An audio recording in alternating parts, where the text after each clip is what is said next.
Então, página 16, começando aqui.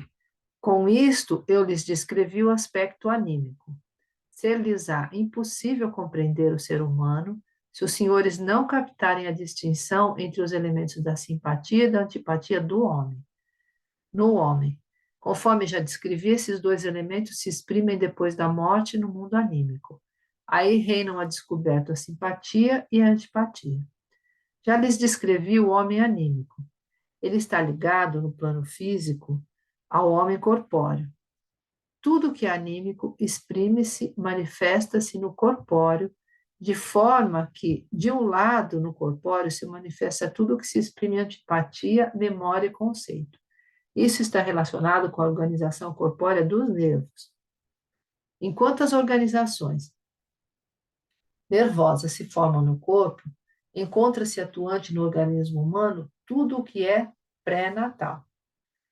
O pré-natal anímico atua no corpo humano através da antipatia, da memória e do conceito de onde surgem os nervos. É esse o conceito correto dos nervos.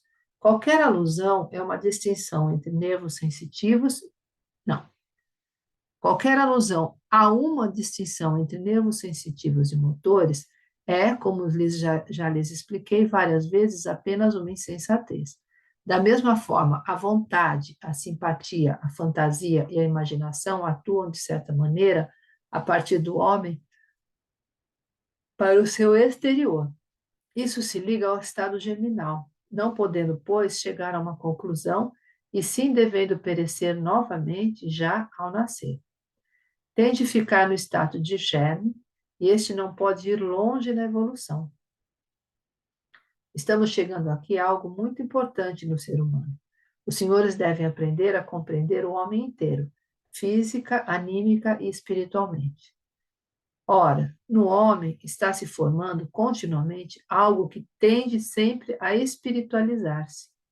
Mas como se quer conservá-lo no corpo com grande amor, porém um amor egoísta, esse algo nunca pode tornar-se espiritual, desintegra-se em sua corporalidade.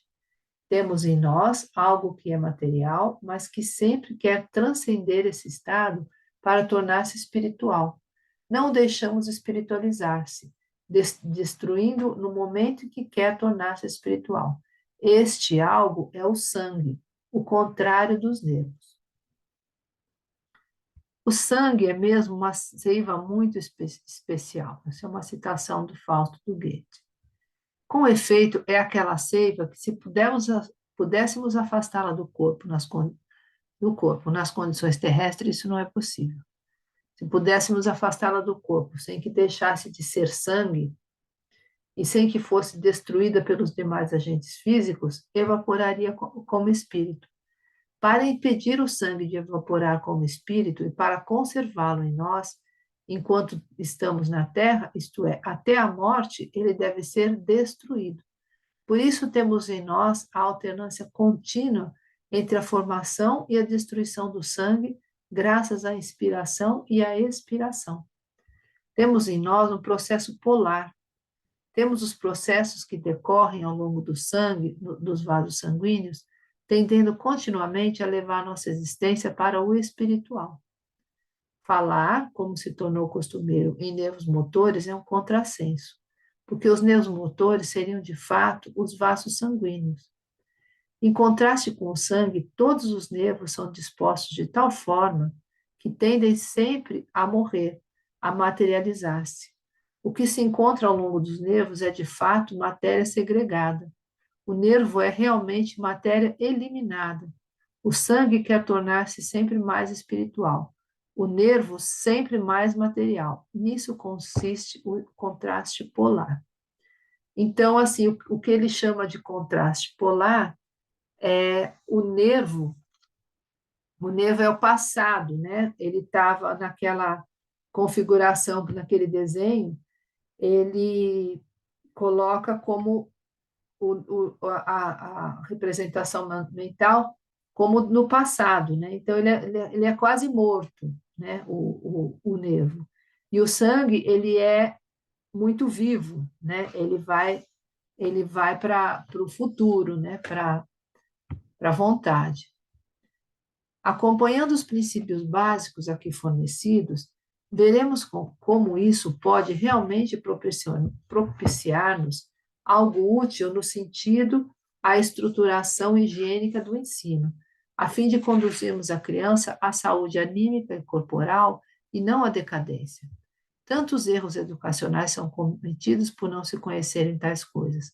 Não obstante a importância atribuída pela fisiologia à distinção entre nervos sensitivos e motores, na realidade isso não passa de um jogo de palavras. Fala-se em nervos motores porque, de fato, o homem não pode andar se certos nervos são danificados, como, por exemplo, os que vão às pernas. Diz-se que essa incapacidade decorre de uma paralisia dos nervos que, em sua qualidade de motores, movimentam as pernas.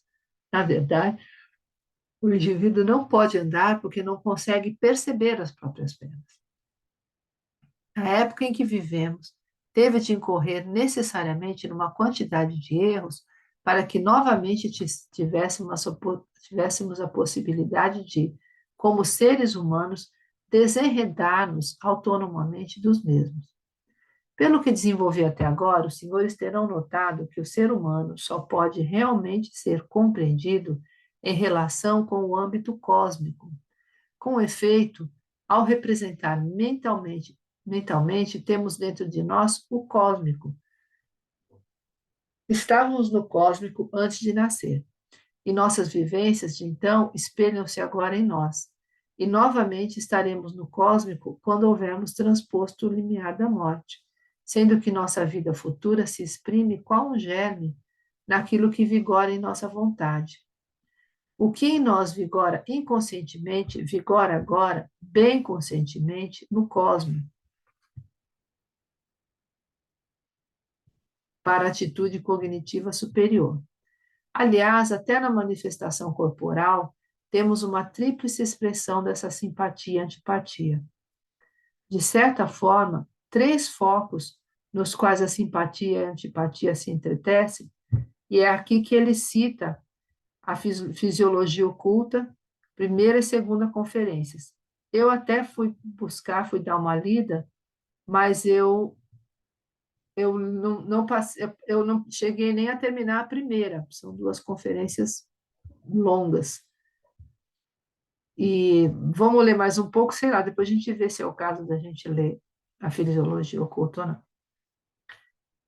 Primeiro temos um desses focos em nossa cabeça, lá onde nasce a memória pela ação comum do sangue e dos nervos. Em todo ponto onde a atividade do nervo está interrompida, havendo um hiato, há um foco de entrelaçamento da simpatia e da antipatia. Eu acredito que esse hiato que ele está falando são as sinapses, né? Que é quando o nervo chega um perto do outro e não tem, né, não tem uma ligação, tem um espaço ali. Acho que é isso disso que ele está falando.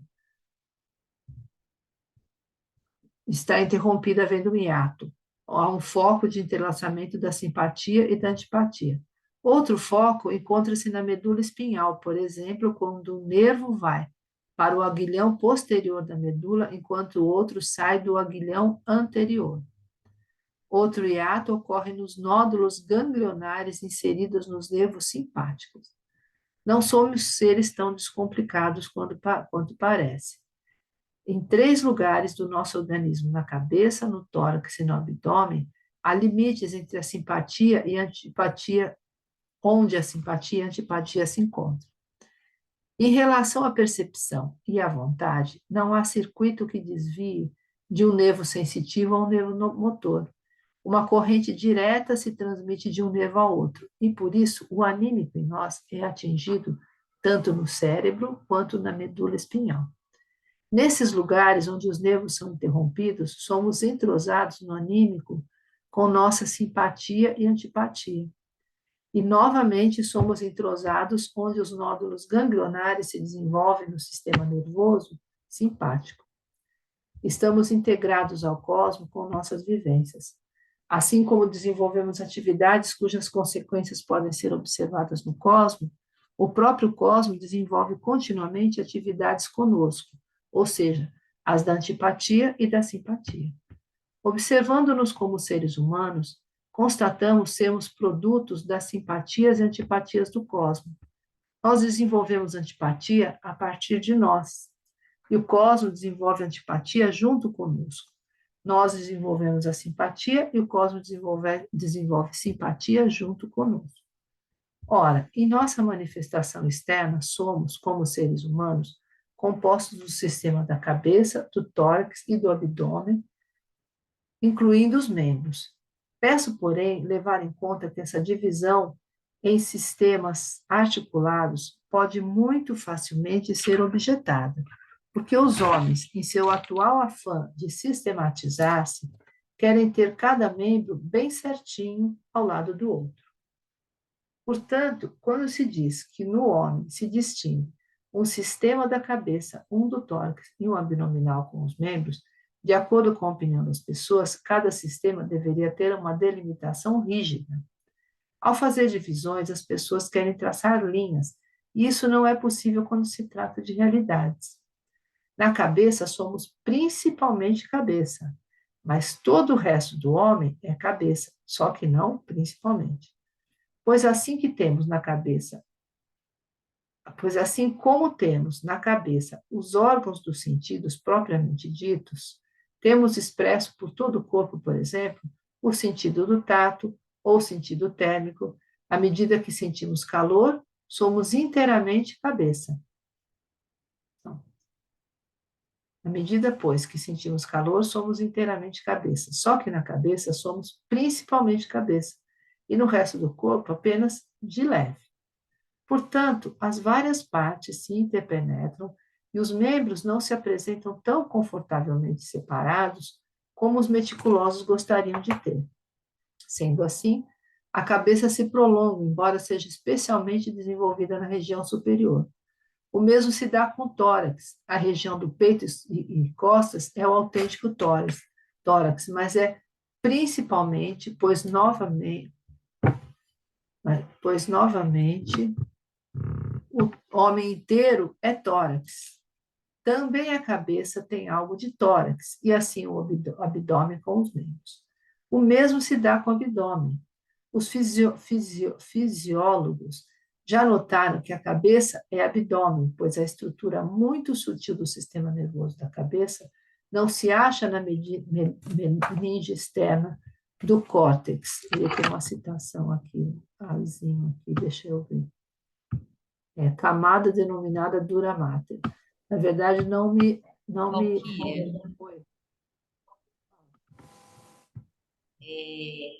Aqui,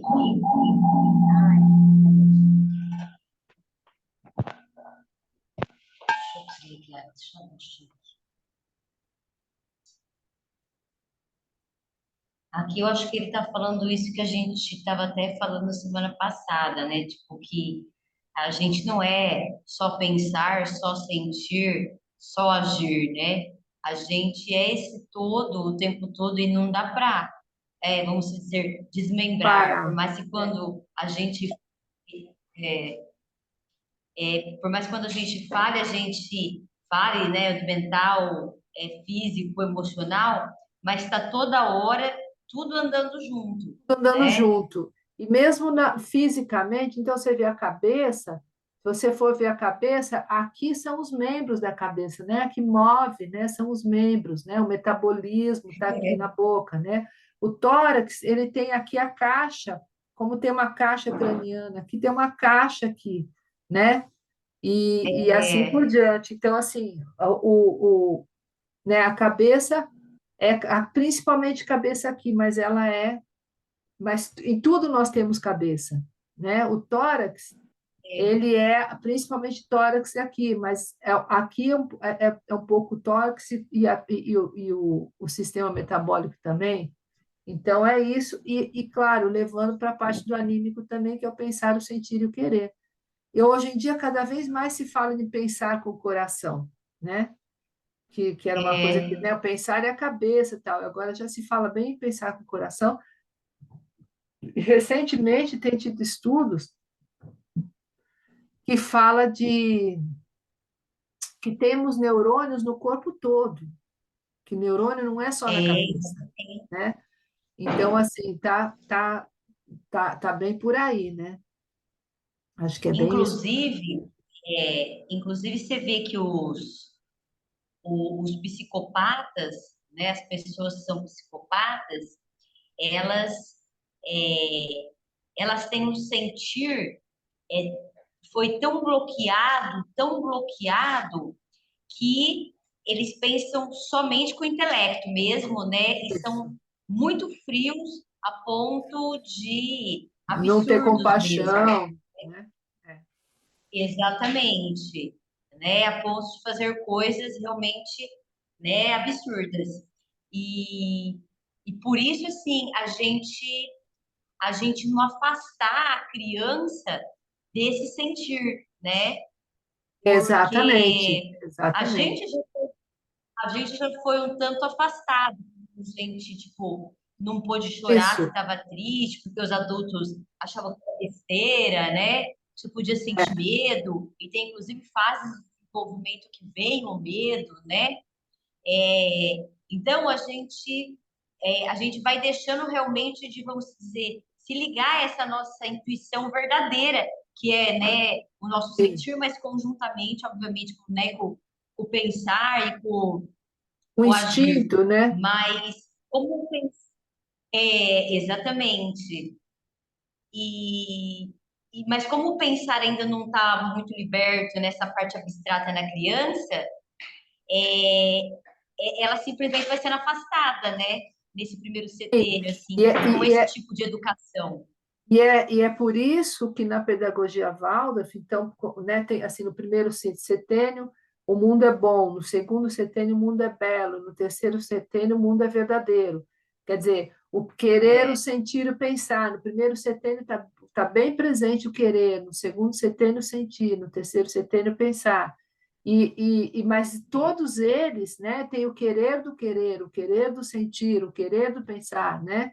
Então, cada um vai ter um pouco de tudo, e na educação, especialmente, né, no segundo setênio, quando a gente começa verdadeiramente a educar, porque no primeiro setênio a educação é por imitação, né? Você não ensina nada para a criança, você é aquilo que, né, que, é, que quer que a criança seja. No segundo setênio, que é quando está bem o sentir, então, numa aula, você não pode deixar de passar por esse sentir. O mundo é belo, porque isso, através da arte, do sentir, né, do sentimento que a arte traz, que você trabalha. E o livro chama Arte da Educação, quer dizer, a gente, professor, somos artistas, né? A gente tem que estar fazendo uma obra de arte, né? Cada aula da gente é uma obra de arte que a gente tem que fazer e pensando no sentir da criança, né? Se tá com o sentir ali presente, o pensar, o sentir e o agir. Tem que estar presente ali, né? E o agir é sempre uma atividade que você vai dar, né? Mas no final das contas você chega num conceito, né? Que ele fala em um conceito, mas depois que você trabalhou muito, né? Com o sentir, fez a criança trabalhar e vai uma hora ela vai chegar naquele conceito, né? tanto que eu comecei o Criança Querida com a Maria esse ano, e você vê que o tempo todo é poemas, é músicas, até na Exatamente. hora da escrita, E a escrita é você, bela, tipo, né? É bonito, você não é um lápis preto e um caderno cheio de pauta, né? É um desenho, você faz exatamente, a você letra. explicando ali de uma forma, se bobear, até grosseira, né? Assim, as letras saindo ali dos desenhos, né? Você desenha primeiro o morro, e aí, tipo, a criança já percebe o M ali, né? Isso, e mesmo O assim, o B morro, lá do lado do B. quando aparece o morro, ele vem depois você está trabalhando uma história da montanha, tal, aí aparece o morro, né? Então, tem todo um sentir, né? Você pode contar até a história que você vivenciou, porque, inclusive, é isso, eu observei já bem isso, né? Esse sentir, que então, quando você vai contar uma história para a criança, Então, tem momentos que eu me emociono, e que não necessariamente que eu vou às lágrimas, tá? Porque também isso já aconteceu. Mas o fato de que você está É, passando para ela, você está sentindo, ela, né, tem uma inter-relação ali de você com a criança, né? Que ali, sabe, assim, ela tá aprendendo de alguma forma, mas está passando pelo sentir dela, né? É bem, bem interessante isso. é, Bem interessante. e é verdade, e as histórias trazem muito isso, né? As Porque as histórias. histórias trazem uma realidade de uma outra forma, né? Isso. E realmente eu também, e muitas eu me emociono, inclusive pelas próprias passagens da nossa vida, né? Exatamente, exatamente, porque né, mexe Pode estar com a gente. acontecendo E é isso, também. enquanto humanos, né? Nós somos humanos e temos sentimentos. A gente está educando crianças para serem humanos, né? Então, é isso aí. É, e aí eu vejo assim, por exemplo, esse no primeiro CT no seu querer, né? Eu vejo como um portal mesmo de aprendizagem, né? Porque você vê a partir do querer também está se desenvolvendo o intelecto, né? Sim, sim, sim. E não é de uma forma Mas abstrata, é a partir do físico, né? é exatamente através do físico. O físico tá bem presente no primeiro setênio, né? Mas é ali você está trabalhando É, também o intelecto sem ser dessa forma, né? Só ali, né? Cabeça, né? É é, isso mesmo, né? Sempre pensar, o sentir, querer presente em tudo, né? É isso aí. exatamente. Vamos lá, deixa eu compartilhar de novo. A gente continua. Então, os fisiólogos já notaram que a cabeça é abdômen, pois a estrutura muito sutil do sistema nervoso da cabeça não se acha na meninge externa do córtex, do qual tanto nos orgulhamos, mas embaixo da mesma. Sim, a estrutura mais artística da meninge externa já é, de certa forma, uma involução. Aí a construção complicada já está compreendida na involução. É muito mais um sistema de alimentação. De maneira que o homem, se quisermos fazer uma analogia, não precisa orgulhar-se muito de seu córtex cerebral, que é, no fundo, uma redução do cérebro mais complexo a um cérebro mais nutridor. Temos o córtex cerebral para que os nervos relacionados com a função cognitiva sejam ordenadamente alimentados. Se em confronto com os animais E o temos um cérebro. córtex cerebral, o córtex cerebral seria só o pensar mesmo, né? Somente o pensar, né? É Então, isso. assim, acho que a gente estaria evoluindo se a gente só em conceitos, sem junto com o sentir, né? E o querer, porque nós temos assim, vamos dizer, cientificamente, o córtex pré-frontal, que seria a parte pensante, analítica, o sistema límbico, né, que seria o das emoções, né, o cérebro das emoções, né? Então, se a gente ficar só realmente no córtex pré-frontal, a gente vai estar evoluindo mesmo, né? A gente vai estar em conceitos totalmente, vamos dizer, chega até a ser sem noção, né? Aham. Acho que é Totalmente, isso mesmo. né? Então, vamos lá. Temos o córtex cerebral para que os nervos relacionados com a função cognitiva sejam ordenadamente alimentados. Se em confronto com os animais temos um cérebro melhor, a razão reside no fato de alimentarmos melhor os nervos cerebrais. Só temos a possibilidade de desenvolver conhecimentos superiores pelo fato de podermos alimentar os nervos cerebrais melhor do que o fazem os animais. Mas o cérebro, 10 minutos para acabar. Mas o cérebro e todo o sistema nervoso tem a ver com o conhecer em si, apenas com a sua expressão no organismo físico. Cabe aqui a pergunta: por que temos o contraste entre o sistema da cabeça, deixamos de lado por enquanto o sistema mediano, e o sistema polar dos membros e do abdômen? Temo-lo porque o sistema da cabeça, em dado momento, é exalado pelo cosmos. O homem tem a formação de sua cabeça provocada pela antipatia do cosmo. Quando ao cosmo repugna tanto aquilo que o homem traz em si, o que ele o espelhe, nasce então esse retrato. Na cabeça, o homem faz realmente o retrato do cosmo. A forma redonda da cabeça humana é esse retrato. Pela sua antipatia, o cosmo cria uma cópia de si próprio fora de si. É nossa cabeça. Podemos, pois, usar nossa cabeça como órgão para a nossa liberdade, porque primeiro o cosmo o expeliu de si. A expeliu de si. Não consideramos a cabeça corretamente quando a imaginamos intensamente integrada ao cosmo, como nosso sistema de membros ligado à esfera sexual. Nosso sistema motor está integrado ao cosmo e este o atrai e tem simpatia por ele, da mesma forma como tem antipatia pela cabeça. Na cabeça, Valquíria. oi, Então, assim, o conhecimento entra através do intelecto, né, do consciente, assim, para nós adultos, né, inclusive, tipo, e só que não é ele que conversa com o cosmo, quem conversa é o coração, né? Então, tem que realmente mas é, acho que o que ele está esse falando aqui, você vai ver, essas emoções. ele vai falar de antipatia e simpatia, porque ele não está considerando aqui, Ah, ele fala assim, deixemos por um lado o sistema mediano, quer ver? Ó, cabe aqui a pergunta: por que temos o contraste entre o sistema da cabeça e o sistema polar dos membros? Aí, entre parênteses, ele fala: deixemos de lado, por enquanto, o sistema mediano.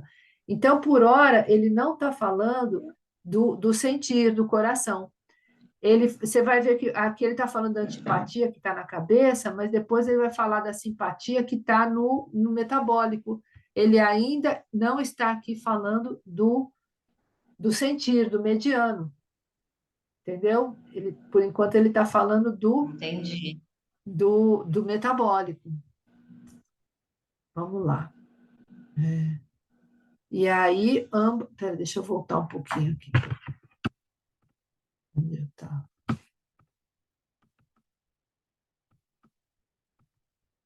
Então, não consideramos a cabeça corretamente quando a imaginamos intensamente integrada ao cosmos como nosso sistema de membros ligado à esfera sexual. Nosso sistema motor está integrado ao cosmo, o sistema motor está integrado ao cosmo, e este o atrai, tem simpatia por ele, da mesma forma como tem antipatia pela cabeça. Na cabeça, nossa antipatia encontra a antipatia do cosmo, e aí ambas se enfrentam. Nesse choque de nossas antipatias com aquelas do cosmo, nascem nossas percepções. Toda a vida interior que nasce no outro lado do homem resulta de um amoroso enlaçamento simpático de nosso sistema dos membros pelo cosmos. Então, você vê, aí ele está falando do querer. Essa simpatia tem a ver com querer. Ele ainda não entrou no sentir. Ó, ainda se exprime na configuração do ser humano a maneira como ele foi animicamente plasmado pelo cosmos e tudo o que ele acolhe novamente do mesmo. Com base nessas considerações, os senhores compreenderão mais facilmente que uma grande diferença existe entre a formação da vontade e a formação das representações mentais. Se atuarem especificamente sobre essa última, as representações mentais, de forma unilateral, os amigos relegarão o homem inteiro ao estado pré-natal, e o prejudicarão se o educarem intelectualmente, pois confiarão sua vontade no que ele realmente já percorreu, isto é, no pré-natal. Os senhores não devem introduzir muitos conceitos abstratos na educação que levam a criança. Devem introduzir, de preferência, imagens, porque imagens são imaginações, percorrem a fantasia e a simpatia. Conceitos abstratos são abstrações, atravessam a memória, a antipatia vem da vida pré-natal. Portanto, se os senhores impingirem à criança muitas abstrações, estarão incentivando-a a dedicar-se com particular intensidade ao processo produtor do gás carbônico do sangue, ao processo do endurecimento do corpo, da extinção. Se, pelo contrário, levarem a criança a Bom, uma... Oi, fala. Agora tá. Vou até marcar aqui, vamos... Porque então, estão precisando... e o nosso, como se dizer, o nosso cérebro dos sentimentos, ou se dizer, é, ele é através de imagens, né? Ele não é através de Sim, conceitos abstratos, sim, sim. né? E quando fala imagem, tem a própria coisa da história que a gente estava falando, né? Quando a gente fala em imagem, a gente conta história, por exemplo, a gente está trazendo imagem, né? É, E geralmente comparando. E olha que interessante, porque o Cristo falava por parábolas, né? Que trazia é, imagens também, né? Então tinha essa coisa do ensinamento ser por imagens, né? E precisa ficar é, bem claro, né? Que não é porque tem gente que pode entender que você pegar um livro e mostrar uma imagem, não é isso. A imagem é da exatamente. imaginação, né? Da gente Isso tá aí até falando isso. limita, né? Você mostrar Sim, unicamente uma imagem, né? aliás, Hoje você você tira a consegue. imaginação, justamente, né? Você poda a imaginação, porque Exatamente. ela pode imaginar muitas coisas e a imagem é só aquela, né? Você vê que eu vejo assim, muitas crianças, assim, por exemplo, uma história que tem bruxa. A criança que vê a imagem da bruxa ali, fixou aquela imagem, ela fica morrendo de medo. A Isso, criança que não viu a imagem e imaginou a bruxa dela, não tá com medo, exatamente, porque ela é a sabe? bruxa que Porque ela ela dá imaginou conta, como né? ela. Que ela dá conta, né? O que é. Exatamente. Então, você acaba limitando mesmo, né, a imagem em si, né? É. Vamos lá. Por Então, isso ó, você contar. isso. Então, vamos. Tá para cair, tá? 2 minutos. Então, portanto, se os senhores impingirem à criança muitas abstrações, estarão incentivando a dedicar-se com particular intensidade ao processo produtor de gás carbônico do sangue, ao processo do endurecimento do corpo, da extinção. Ah, então, isso aqui que eu queria falar, que é assim, quando a gente, né, coloca uma coisa muito intelectualizada para a criança, ele fala, dá um endurecimento do corpo, você envelhece a criança, sabe? Assim, ele comenta até quando você tá ensinando a criança, enruga aqui, né? Quando você né, falando muito abstratamente, né? A criança até enruga, que quer dizer, envelhece mesmo, né? Traz um velhinho ali, né? E quando ele está, né, ouvindo, sentindo, imaginando, ele está relaxado, a coisa está, né, tá vindo assim de uma maneira mais solta, né, mais leve, né? Eu vou derrubar isso aqui para a gente começar de novo, tá? Ai, vai, vamos Tá? lá. Falta menos de 1 minuto e assim eu vou pegar uma água rapidinho enquanto eu vou e volto, enquanto a gente volta, tá?